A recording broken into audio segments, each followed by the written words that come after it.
Get the coolest mesh online at mesh.alfred.vip. Hey,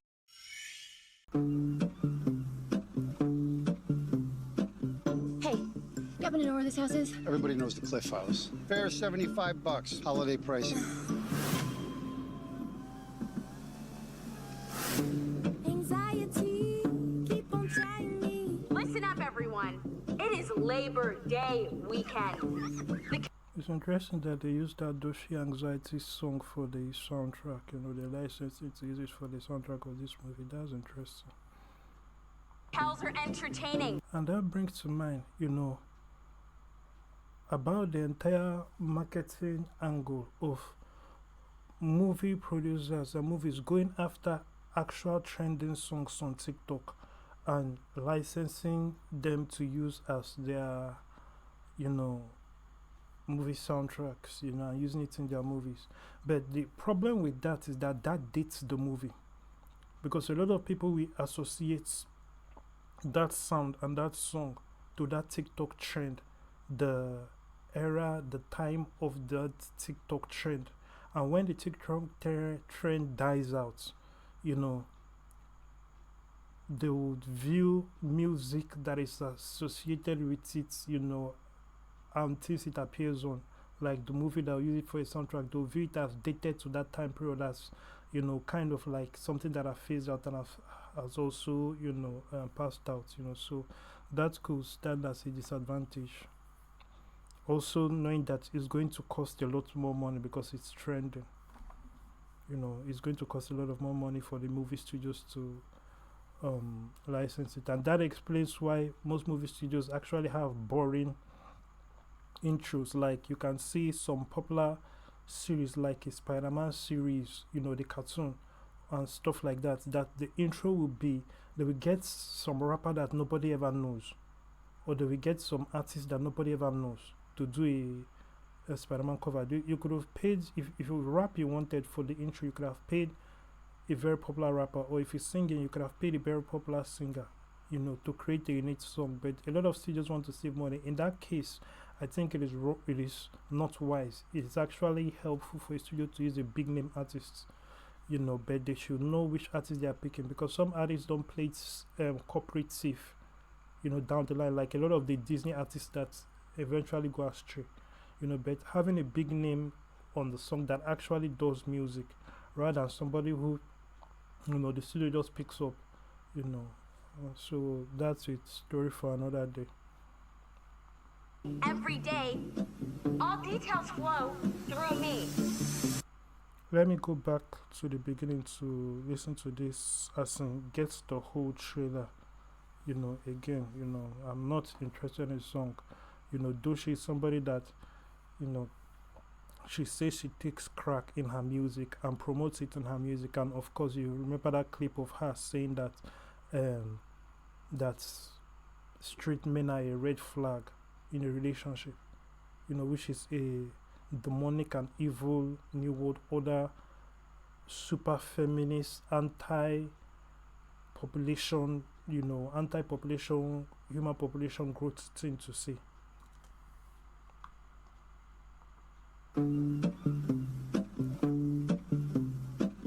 Hey, you happen to know where this house is? Everybody knows the Cliff House. Fare $75, holiday pricing. And that's another thing, when you use such artist sound as your soundtrack, all those that may not like her, or those, you know, the negative things that that artist does now kind of leaks into affecting your work. So that's another story. That's why, again, if you are an artist, you're a musician, that this is what you do, music is what you do, you have to consider being artist safe, you know, being corporate safe rather, you know. That's a better way to put it. So there are a lot of crazy things that you shouldn't lend yourself to doing.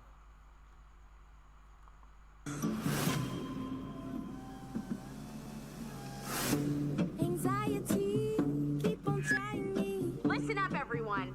It is Labor Day weekend. The cows are entertaining. Every day, all details flow through me. There's a transient person at the house asking for you. She's carrying hot garbage. She says she's your sister. No. I told you Dad got diagnosed with early onset dementia, and you said a fruit basket.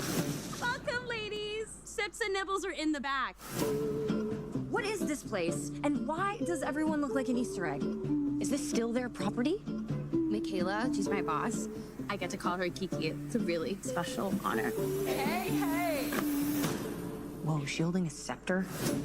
Who's this? This is my sister. I didn't know you existed. Trust me, Simone and I are very close. Then why didn't she tell me about you? Where are your tattoos? I removed them. Our matching sister tattoo? Kiki said it was trashy.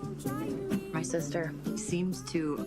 So basically, it's a cult. It's like a wellness healing cult, and or at least that is what they are projecting based on what I've seen so far.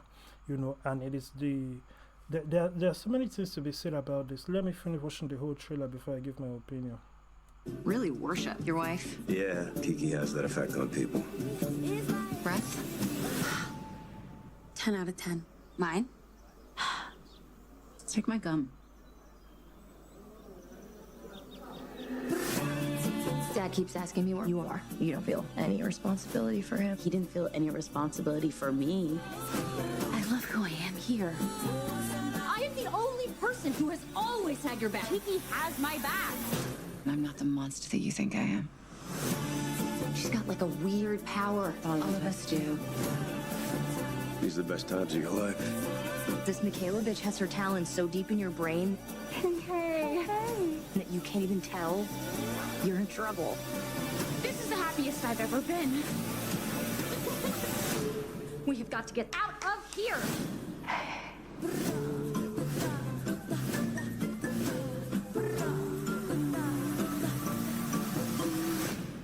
No one knows you like a sister, and no one loves you better. Now, I need to address this. We are now living in a time where She says she's your sister. anything that looks like happiness, any group that does anything that attracts people and there is happiness, that the woke crowd does not understand or doesn't have, or because in this day and age now, women have to feel oppressed. They have to be African Americans have to be the most oppressed group and all these things, and people have to have certain feelings of pity for the oppressed, and nobody can be so happy. It creates this situation where any group where there's where they get people to join and they have a different ideology that is different from the mainstream woke way of thinking, the woke approved way of thinking, that group is now labeled as a cult. We see that with the Baldoni situation. When you look at the beliefs of Baldoni, that has come out, with that Blake Lively and Baldoni lawsuits. Now, I obviously don't agree with the woke things. It's still woke, but at least it's a group that brings all this happiness and all of that. But whatever things that Baldoni is into, I do not co-sign it. But the trying to paint any group like that attracts people, that gets people and try to like give them ideologies and say, oh, we want to improve your life in this, and it creates happiness. It's always like, oh, they are putting that image of there's something underneath it, there's something bad underneath it, they're actually worse. Why can't you be happy for people? And what makes you think that there must be something bad? So everybody must be unhappy, everybody must be bad. Nobody can, because this is kind of like them building a gated community, a tight-knitted gated community, where everybody has the same belief and they teach their own belief and they live in harmony. If people want to do that, why can't they do that? Why do you feel you have to push that idea that there's something wrong? Now, in this movie, of course, for the movie to work, there actually has to be a legitimate fear. So in this movie, they are going to obviously put something like perhaps because she's so controlling and all of that, and there's something wrong. But keep in mind, we already live in a world where there are people who are always trying to place themselves above you and push their own morality and their own ideology as it is superior. Now, in this case, that this girl has found something that works for her, that makes her happy, but someone has to come and say, oh, it is wrong because it doesn't go with the mainstream. The mainstream has its own thing that is shoving down your throat. Look at the LGBT that, and with the trans kid nonsense. All the things that they push down the throat. Look at all the white people that have white guilt. That is because of stuff that is pushed down their throat. They feel guilty for being white. They hate themselves for being white.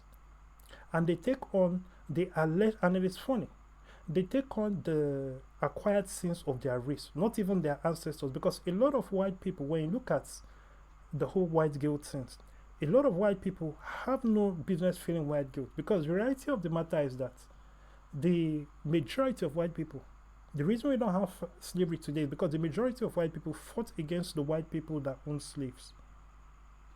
And the whole world that approved and was okay with slavery, for majority of the human existence, everybody was okay with it. Especially black people. As a matter of fact, slavery started in Africa. When you look at Babylon, when you look at Egypt, even Jesus' ancestors, when you look at the bloodline of Jesus, the Israelites, they were slaves in Egypt. Where is Egypt? Africa. All those ancient distance, all of that, till today, they are slaves in Africa. And I mean slavery in Libya today. And I'm not just talking about human trafficking and using them for kidnapping people and using them as slaves for sex work, which is also a part of slavery. I'm not talking about that. And yes, even that goes on in different parts of the world. However, I'm talking about the real, as in slavery, as in the ancient style, the style that people are claiming that, or people are saying, that white people did. It's still going on today, but not in lands that are with white people in charge. It's going on in Libya, and Africa and certain third world parts of the world, so that's still going on today. But nobody wants to bring that up. They want to bring up, oh, that the white men did this, and they want to blame on white people, when the reality is that it's less than 1% of white people that own slaves, even in the height of slavery. Unlike other cultures where it was so common that it was like 50%, 60%, or 80% of people that own slaves, and anybody could be a slave. If you had 200 children because you had 30 wives, and you were owing somebody money, you could give one of your children out, and that person as payment. It could, and that was actually where indented servitude, the term, came from. That kind of setting, because now it's now time bound. It's like, okay, so you own the person 30 pieces of silver, you give that person one of your children to be their slave for like 5 years or 10 years, and that is the agreed amount. So there will be a contract that says at the end of that 10 years that you serve out the 30 pieces of silver or 30 pieces of gold or whatever it is. So that is how that worked, and that was considered normal. Even people who were slaves did not see the institution of slavery as a whole as something that should be stopped. Some of them got accustomed to it. Majority of them got accustomed to it and were okay with them being slaves. They adjusted, and they adapted, and they were able to live in their skin with being slaves. They had to, and in many ways, that was a coping mechanism for them to go along with it. They had to embrace it as, okay, this is who I am, and find the best and be happy in the midst of their slavery. And that's the kind of thing that the Bible referenced that many people don't misunderstand today. But that's a topic for another day, because the Bible does not support slavery. But what Apostle Paul said about that if you become a Christian when you're a slave, and then your master becomes a Christian when you're a slave, just because now two of you are Christians, don't now start disrespecting him and refusing to that agreement of, and that understanding of this is your position and that is his position as slave and master. That is what the Bible says, and that is actually just Apostle Paul talking to people at that time. It is not Jesus that said it. It is not something that is all through the Bible. It is something that Jesus said to a specific group of people, because he saw that it was hindering the gospel, because people are starting to look at Christianity as something that liberates people from slavery. And we're associating it, and it's like, oh, it's going to make your slave stubborn. So it's created, there was already Christian persecution in the land and killing of Christians. So you are now creating reasons for Gentiles, not just the Jews that were going after killing Christians. You are now creating a reason for Gentiles to want to do everything they can to end Christianity, and everything. Oh, this Christianity thing, it will create stubborn slaves and all of that. So that is what Apostle Paul pushed that. Apostle Paul is somebody who his number one point was, let this message go to the ends of the earth. You know, that was his number one vision. So that is what drove him.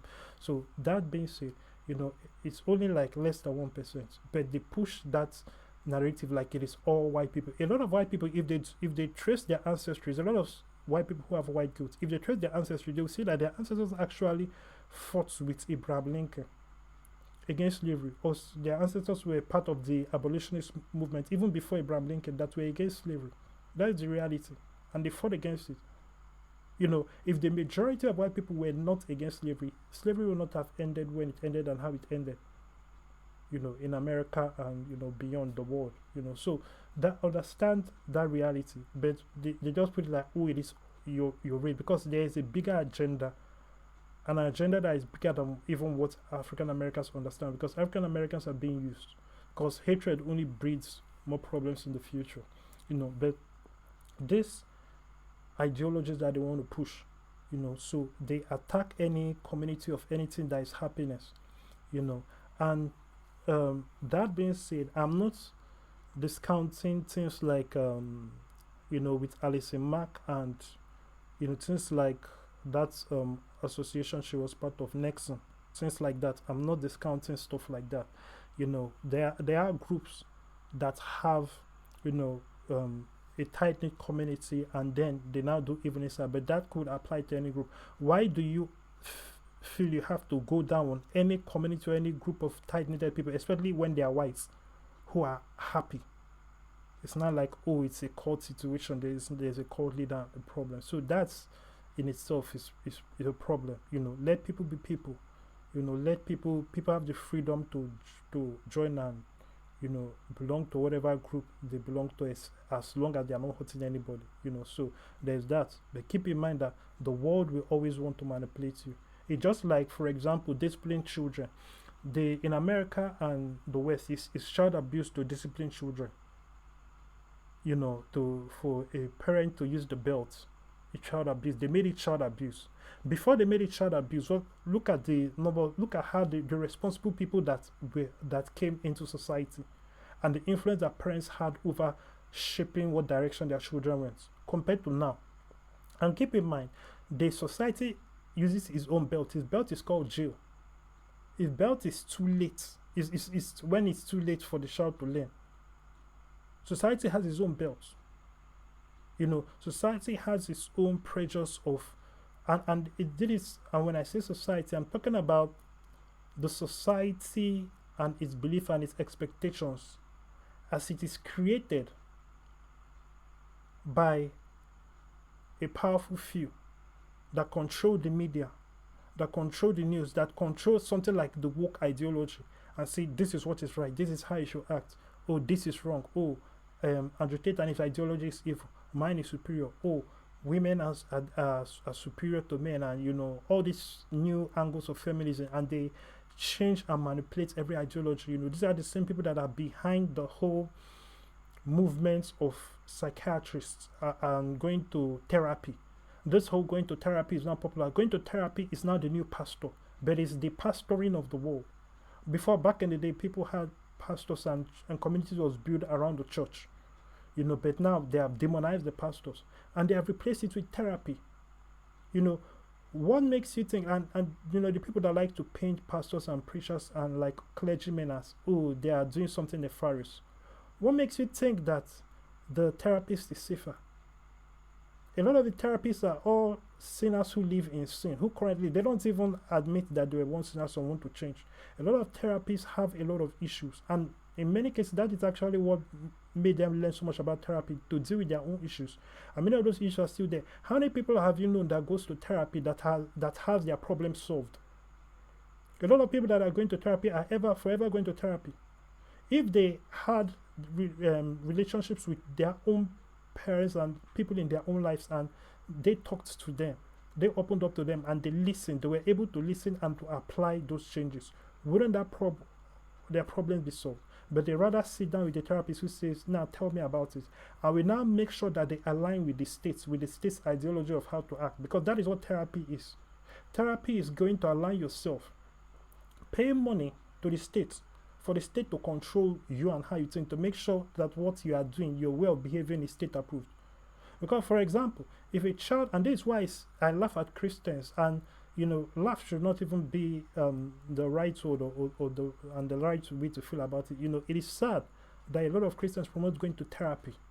It is so promoted, especially in the Christian celebrity world. Popular Christians, they like, oh, go to therapy.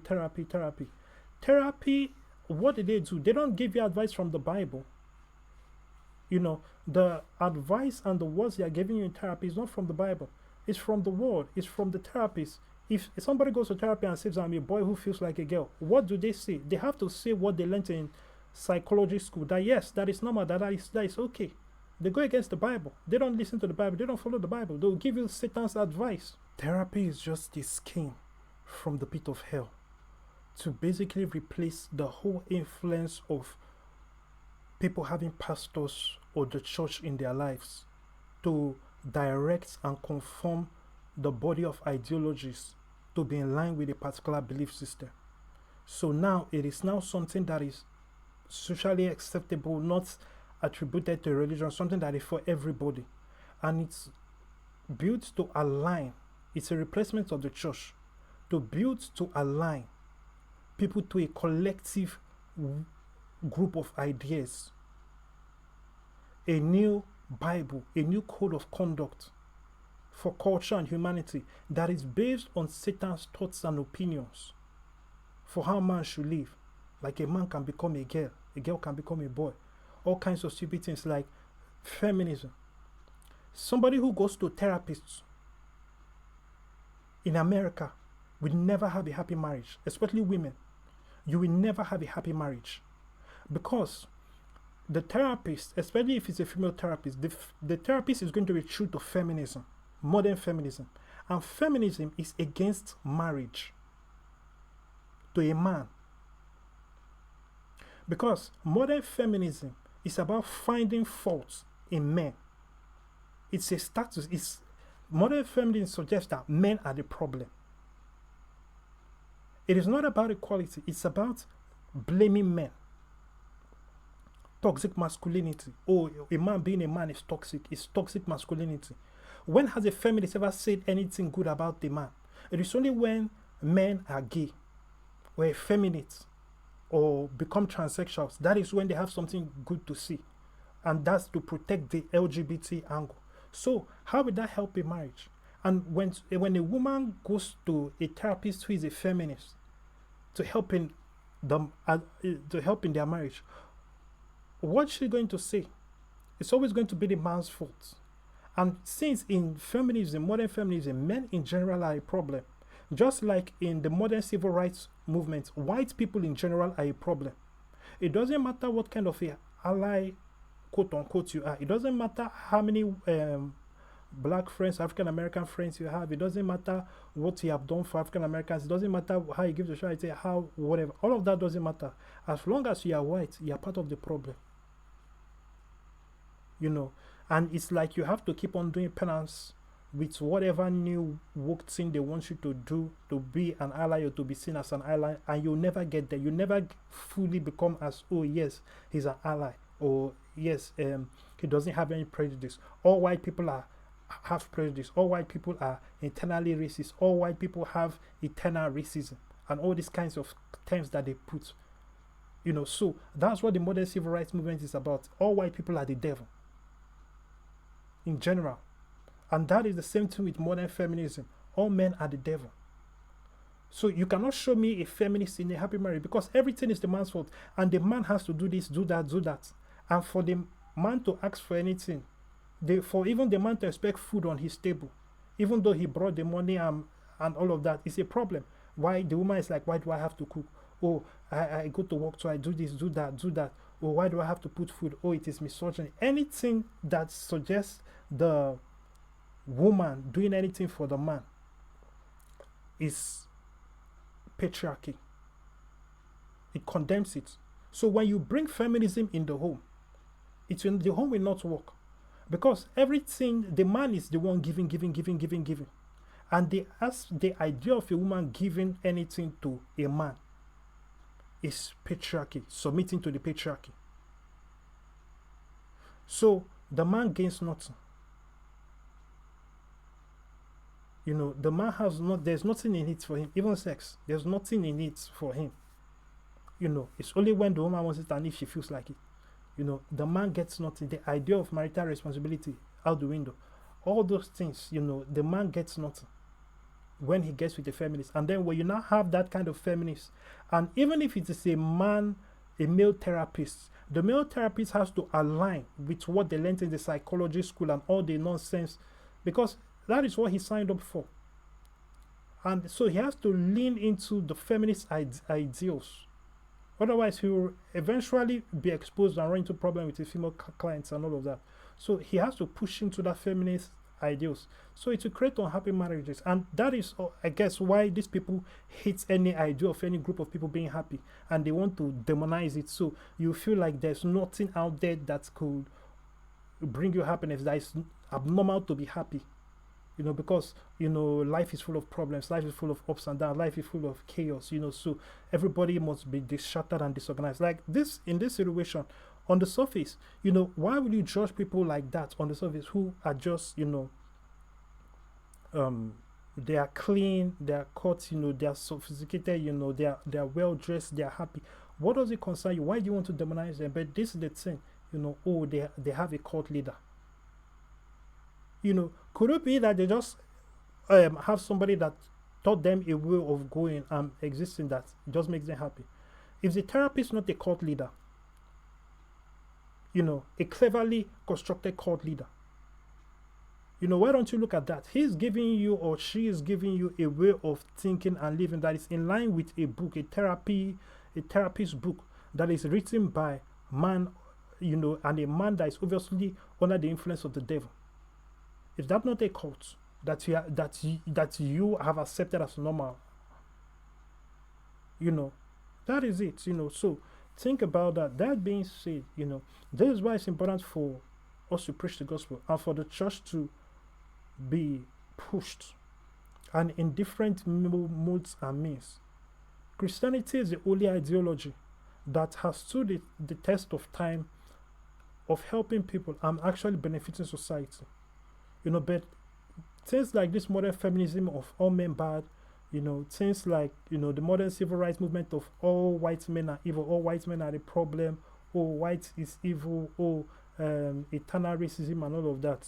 Oh, the whole system is built to help white people. And that is the thing. They bring all these things, like the feminists have the whole system is patriarchal, you know, and then the modern civil rights movement, the Black Lives Matter crowd and all those people will be like, oh, the whole system is built for the white man, you know, we have to take away the lesson that is white supremacy. You know, if you walk into an office and a white man is the CEO, it's part of the white supremacy system. Oh, the whole system is white supremacy. You know, that is their term. You know, modern feminists will say the whole system is patriarchy, you know, and then all of that, and to put the idea that it is the woman that is oppressed and all of that. But when you look at the whole history of man has always been catering to woman and bowing down to woman and giving women so much, and perhaps that is what needs to stop, you know, because even now this push of feminism is powerful men bowing down to feminism and to what this collective group of, you know, women want and push, as idiotic and as nonsensical as it is, you know. So there's so much to be said, but be sure to check out alfred.vip for more. They shouldn't push this idea, you know, and this is the power of media, and why I emphasize Christians should be the one controlling media, making the movies and all of that, and putting an ideology out there. Because if it's not that, there's always going to be an agenda. If you are not pushing the gospel, you know, somebody's going to be pushing something, and the world is going to be pushing their own nonsense. So this is their own sort of, you know, demonizing anything that has a group of people where people are happy. Oh, their leader must be a cult leader. But you go to therapists and listen to somebody that is listening to, following a book that a man wrote, you know, and that constantly changes, that is basically the government's plan to make sure you are in line with, what they want you to believe, and I'm talking about the deep state part of the government, and, trying to conform the masses to act in a certain way and to see things in a certain way, and that's why I look at people like Charlie Koch and I sometimes kind of laugh, but, that is not perhaps the best word to use and the best way to act and feel about the whole situation. But when he's going to all these schools to debate with all these teenagers and those college students who are the leaders of tomorrow, about their beliefs, he has to understand that those schools themselves are teaching those idiotic ideologies